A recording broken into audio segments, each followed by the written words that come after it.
It's no secret that I got my financial philosophy from the one and only Dave Ramsey. And it's the advice in Dave's book, The Total Money Makeover, that helped me pay off debt, get my feet under me, and eventually empowered me to become a net worth millionaire. But despite that thrilling tale of victory and triumph, I still get a lot of flack from people for touting The Total Money Makeover. They say the book is outdated and irrelevant, kind of like floppy disks and MP3s and climbing a rope in gym class. Why did we do that? Did anyone ever really need to do, what was the purpose of climbing the rope? And no, I'm not just bitter because I didn't win the presidential award.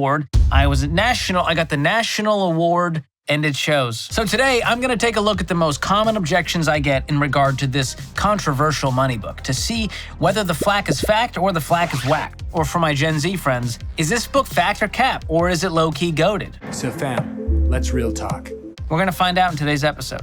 But first, make Papa Dave proud by giving that like, share, and subscribe button a little click. All right, and remember, if you don't, and I will cut your credit cards in your sleep. All right, so cut them up before I do. And Elizabeth, I found your Kohl's card in the parking lot, and we're done with it, all right? Hope you got enough Kohl's cash to get you through Christmas. The kids don't need gifts anyways. They're spoiled, rotten little brats, and you know it. All right, objection number 1. Objection! $1,000 emergency fund is too small. Okay, listen, I get it. All right, $1,000 is not enough for your long-term, fully funded emergency fund. For that, you need 3 to 6 months of living expenses saved. But $1,000 is enough for a starter emergency fund that you use while you pay off debt. And yes, I'm aware, the book was released 20 years ago, the same year as 50 Cent's In the Club album. I'm very aware, I'm too aware of that fact, okay? Both very memorable releases in that year. But $1,000 will still give you enough cash, even in these dark inflationary times, so that you don't go deeper into debt when an emergency strikes. The truth is, it will not give you enough to get comfortable, and that's a good thing, because comfortable is not the point when you're getting out of debt. You gotta be a little bit uncomfortable, light a little fire under you to get out of debt faster, to get to true safety. And later on down the road, once you're out of debt, you'll beef up that emergency savings. You're gonna beef it up real good, mister. I smell like beef. And here's the deal. People who are getting out of debt using the debt snowball method with our plan, they're out of debt in like 18 to 24 months. Okay, you're not going to spend 10 years paying off your debt with just that dinky $1,000 emergency fund. That would be scary. Now let's play this out. What happens if you experience an emergency that's over $1,000 and you're following this plan? Well, we call that storm and stork mode. So when you're expecting a baby, you're going to want to pile up some more cash. So let's pause the baby steps and let's save up as much cash as we can until mom and baby are home happy and healthy. Or if you're about to lose your income, for example, and there's some layoffs happening, then prepare by saving as much as you can. Once you've landed your new job or have some stability, pick right back up where you left off and continue the snowball. Or if the HVAC goes out, we're going to pause, sell stuff, get a side job, do whatever it takes to save up that amount of money really quickly so that we can get back to the debt snowball. Next objection. Objection! A 15-year fixed-rate mortgage is unaffordable because of home prices and interest rates. You should always do a 30-year loan so you can have more wiggle room. Okay, can I just say the phrase wiggle room has become a weird trigger for me. And deep breaths. What did your counselor say? Eat, pray, love, and it'll all be okay. So the basic argument here is that because housing prices and rates have gone up, you're going to need the lower monthly payment that the 30-year gives you. And I get it. The 30-year gives you a break in the short term with a lower payment. But in the long term, it is robbing you blind, just like that sneaky squirrel that's hijacking your protein bars. Squirrel. It's a squirrel. Little guy, come on, dude. And to show you what this looks like, let me give you an example from 2019 BC.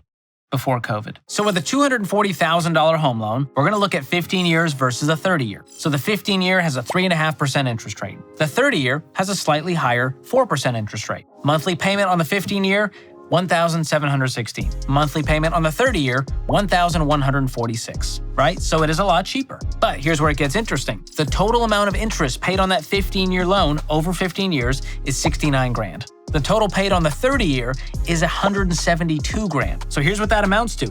The total you paid on that $240,000 home loan was $309,000 on a 15-year and $412,000 on the 30-year. That's over $100,000 difference that you paid, making lenders rich, giving them big buildings in the skyline while you stay broke for 30 years. Okay, so don't talk to me about wiggle room. You want some wiggle room? How would an extra $100,000 sound? That would give you some wiggle room, wouldn't it? So listen, if you're worried about affording a 15-year mortgage, that's okay. let's get your income up, let's adjust your expectations, let's be patient, let's save up a higher down payment, and maybe choose a different home. And now let's talk about this wiggle room idea, okay? You don't need wiggle room when you have a fully funded emergency fund. That's what we recommend. Let's get to another objection. Objection! Paying off your house early is dumb if you have a low interest rate, plus you get a tax advantage.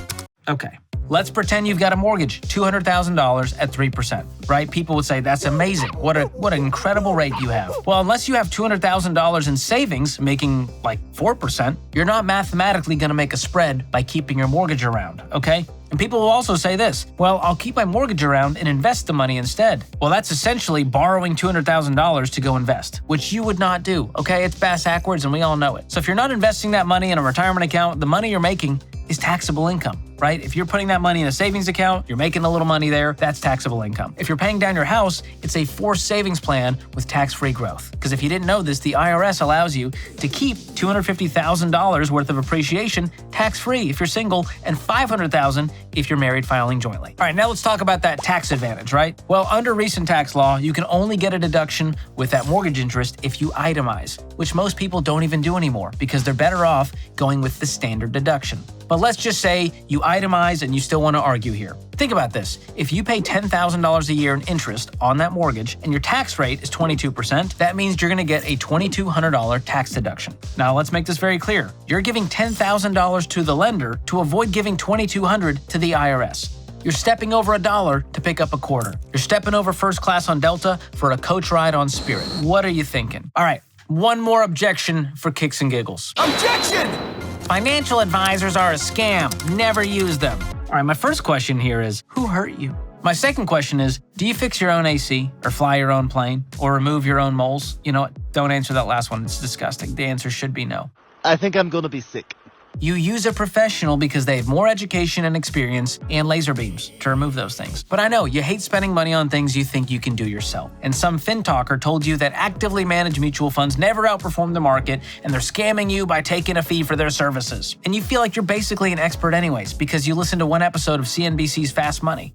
I'm visually impaired here. Okay. So why pay a financial advisor when you can just do some DIY investing? Well, listen, even experts get advice and consultations from other people they respect. Why? Because a pro can give you a 360-degree view of your financial situation because they're on the outside looking in. And they can spot some weak areas that you may be blind to and give you advice on how to fix them. One of the best reasons to use a financial advisor is because when there's crazy economic times and you want to pull all your money out of the market and you're starting to panic, they can keep a cool head, talk you off the ledge, and educate you and show you perspective and give you educated advice to make the best money moves for you. It's like hiring a CFO. Okay, I use a financial advisor. Dave Ramsey uses a financial advisor. It's simply another tool in our tool belt to help us build wealth and give us some peace of mind. Plus, a financial advisor doesn't just invest money, okay? They're not just sitting there choosing funds for you. While that might be one of the things they help you do, they can also help with rebalancing your investments, tax planning, estate planning, long-term care planning, and spending strategies. Now, sure,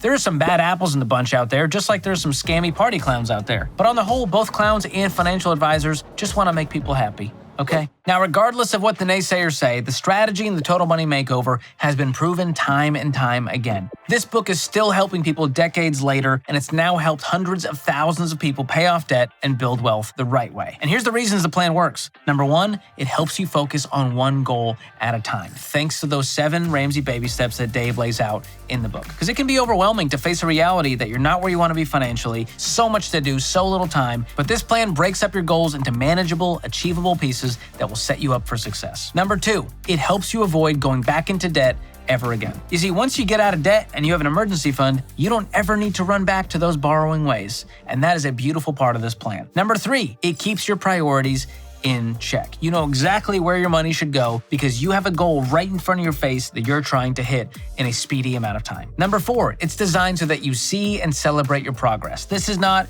a 25-year plan just to get out of debt. You're going to feel those wins and it's going to keep you motivated to continue on the wealth building journey. So if you're looking for some flashy get-rich-quick plan from a buff blue checkmark influencer, keep looking because this is a humble plan based on God's and grandma's ways of handling money, delivered by a self-proclaimed hillbilly with giant scissors. But let me tell you, it freaking works every time you work the plan. So if you want to see for yourself, check out the Total Money Makeover at the Ramsey store. I'll drop a link to that below. And make sure to share this with your friend who loves to stack the flack on books like the Total Money Makeover. And if you follow the principles in this book, let me know in the comments what has worked for you. We love to see a redemption story. As always, thank you guys for watching. We'll see you next time.